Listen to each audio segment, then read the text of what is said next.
जब मुसलमानों के दारुल खिलाफा यानी मुस्लिम दौर हुकूमत की राजधानी बगदाद में हर दूसरे दिन किसी न किसी दीनी मसले पर मुनाजरे होने लगे यानी डिबेट होने लगी। जल्द ही वो वक्त भी आ गया जब एक साथ एक ही दिन बगदाद के 4 अलग अलग चौराहों पर अलग अलग मुनाजरे हो रहे थे।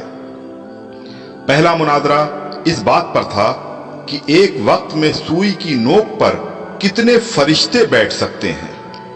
दूसरा मुनाजरा इस अहम मौजू पर था कि कौवा हलाल है या हराम है।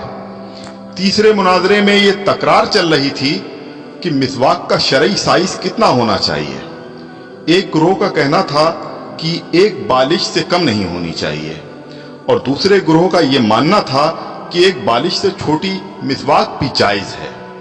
अभी ये डिबेट चल ही रही थी कि हलाकू खान की क़यादत में ततारी फौज बगदाद की गलियों में दाखिल हो गई और सब कुछ तहस नहस कर दिया। मिसवाक की हुर्मत बचाने वाले लोग खुद ही बोटी बोटी हो गए। सुई की नोक पर फरिश्तों की गिनती करने वाले लोगों की खोपड़ियों की मीनारें बन गईं जिन्हें गिनना भी मुमकिन नहीं था। कौवे के गोश्त पर बहस करने वालों के मुर्दा जिस्मों को कौवे नोच नोच कर खा रहे थे। आज हलाकू खान को बगदाद तबाह किए सैकड़ों बरस गुजर चुके हैं, मगर कसम ले लीजिए जो मुसलमानों ने तारीख से रत्ती बराबर भी सबक लिया हो। आज हम मुसलमान फिर वैसे ही मुनाजरे सोशल मीडिया पर या अपनी महफिलों, जलसों और मस्जिदों के मेंबरों से कर रहे हैं।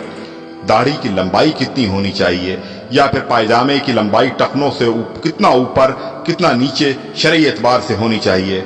फिरके और मसलक के हमारे झंडा बरदार सिर्फ और सिर्फ अपने अपने फिरकों को जन्नत में ले जाने के दावे कर रहे हैं और दौरे हाजिर का हलाकू खान एक एक करके मुस्लिम मुल्कों को नेस्तनाबूद करता हुआ आगे बढ़ रहा है। अफगानिस्तान, लीबिया, इराक के बाद सीरियाई बच्चों की कटी फटी लाशों की गिनती करने वाला कोई नहीं है। बेगुनाहों की खोपड़ियों के मीनार फिर बनाए जा रहे हैं। आदम की नस्ल के नौजवानों, बूढ़े बुजुर्गों की लाशों को कौवे नोच नोच कर खा रहे हैं और हवा की बेटियां अपनी असमत बचाने के लिए उम्मत की चादर का कोना तलाश कर रही हैं। जी हां, और हम खामोशी से अपनी बारी आने का इंतजार कर रहे हैं।